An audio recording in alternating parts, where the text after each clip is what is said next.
대한민국의 또 다른 문제, 상속세가 너무 과도하지 않습니까? 기업은 60% 개인은 최고치가 50%의 상속세를 내야 합니다. 오늘의 주제는 한국의 화교 공산당은 상속세가 없다. 화교가 무엇인지 알고 계십니까? 대충 다들 알고 계시는데 화교가 무엇일까요? 화교를 가장 간단히 설명하면 한국에 거주하고 있지만 법적 국가는 중국, 홍콩, 대만, 싱가포르이 국적입니다. 한국에 거주는 하지만 국적은 외국이라는 거죠. 상속세는 법적 국가의 상속세에 적용이 되기 때문에 중국, 홍콩, 대만, 싱가포르 사람은 상속세가 없습니다. 한국에 거주해도 상속세가 없는 겁니다. 이것은 결코 간단한 문제가 아닙니다. 한국의 화교는 중국 본토에서 이민 온 한족, 만주 지역 출신이 많습니다. 박정희 정권 시절은 화교에 대한 탄압이 제일 심했습니다. 박정희 정권은 화교가 대한민국을 잘못하면 공산화시킨다는 그런 멸공정신이 있었습니다. 그래서 이때는 화교가 한국 땅을 매수도 못하게 만들어놨고요. 그나마 조금 매수를 할 정도였지 부동산을 매수를 못했습니다. 한국 내 거주하는 중국인은 화교입니다. 2017년 기준 110만에서 120만입니다. 지금 더 증가했을 거예요. 180만 정도 될 거라고 저는 추정합니다. 이 중에 조선족이 70만 있습니다. 근데 화교에 상속세가 없다는 게 뭐가 중요하냐고 물으시고 그러시는데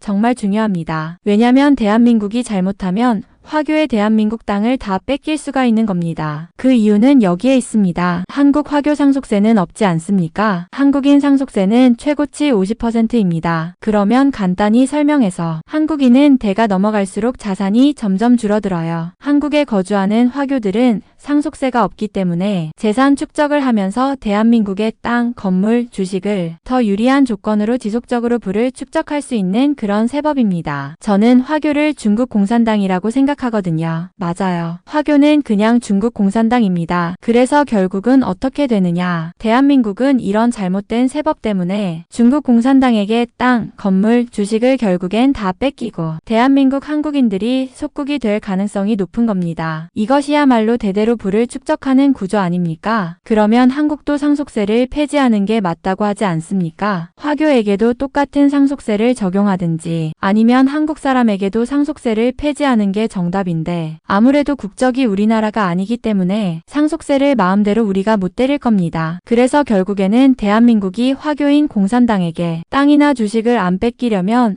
상속세 폐지가 정답입니다. 정말 빠른 시간 안에 상속세를 폐지하지 않으면 시간이 지날수록 중국 공산당에게 우리의 주권을 뺏기는 구조입니다. 그런데 문제가 또 있습니다. 대가 지날수록 한국 화교 공산당이 유리한 조건 아닙니까? 그러면 이 사람들은 돈이 많고 부자이기 때문에 부동산을 일부러 폭등시킵니다. 강남 아파트가 40억 호가 하고 그런 이유들이 부동산을 중국이 매수했다는 루머가 있지 않습니까? 아마도 그게 사실일 겁니다. 왜냐면 우리보다 세금도 면제고 상속세도 면제고 그러기 때문에 부동산을 폭등시키고도 세금을 별로 안 내기 때문에 좋은 조건입니다. 부동산을 폭등시키고 서민들이 힘들어지고 특히나 젊은 세대들이 매우 힘들어집니다. 그래서 당장 빨리 상속세 폐지를 하는 게 저는 맞다고 생각합니다. 한국 화교는 1가구 10주택 부동산 규제가 없어요. 대한민국은 1가구 2주택부터 세금을 많이 내지 않습니까? 화교는 부동산 규제도 면제입니다. 지금의 한국 화교 정책은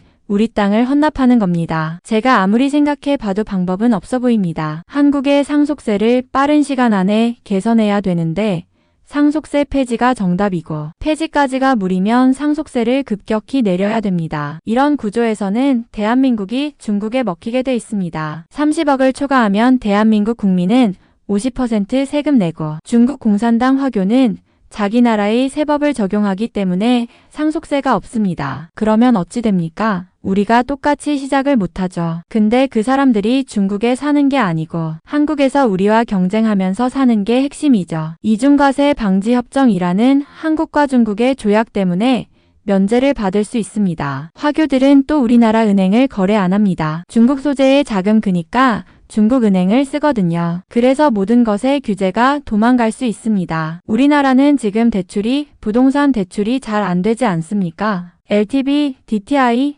DSR 이런 것들이 적용이 되면서 대출이 안 되고 있습니다. 그런데 중국인들 화교들은 상관이 없습니다. 그럼 화교가 뭘까요? 화교는 중국인입니다. 국적이 중국이기 때문에 중국 이들은 공산당입니다. 대한민국은 자유민주주의 아닙니까? 정치 이야기를 하는 이유가 제가 위기를 느끼는 겁니다. 왜냐면 이 모든 상황이 벌써 대한민국은 공산화가 80% 정도 진행이 된 겁니다. 윤석열 대통령께서 계몽령을 하시면서 우리를 깨닫게 했죠. 화교인 중국 사람들이 한국에 살면서 정체성이 자유민주주의로 바뀌고 한국 정서로 바뀌면 좋겠는데 화교 정체성은 절대 안 바뀝니다. 그 이유는 범중화 민족 그니까 자기 민족이 전 세계에서 중앙이고 전 세계에서 우월하고 최고라는 민족 정신이 있습니다. 그래서 화교는 속으로 한국 사람들을 무시하죠. 한국 사람도 화교를 무시합니다. 화교 사람들이 한국 사람을 더 무시합니다. 왜냐면 우리나라가 5천년 역사에서 많은 지배를 받았지 않습니까? 근데 우리가 이렇게 세금에서 빵빵 뚫리면 되겠습니까? 왜 박정희 대통령은 화교를 경계하고 조심했을까요? 다 이유가 있는 겁니다. 화교는 중국 공산당이고 친중에 부역하는 한국 정치 세력을 몰아내야 합니다. 우리는 자유민주주의를 지켜야 합니다. 정신 똑바로 차리고 살아야 되겠습니다. 그래야 대한민국을 지킬 수 있습니다.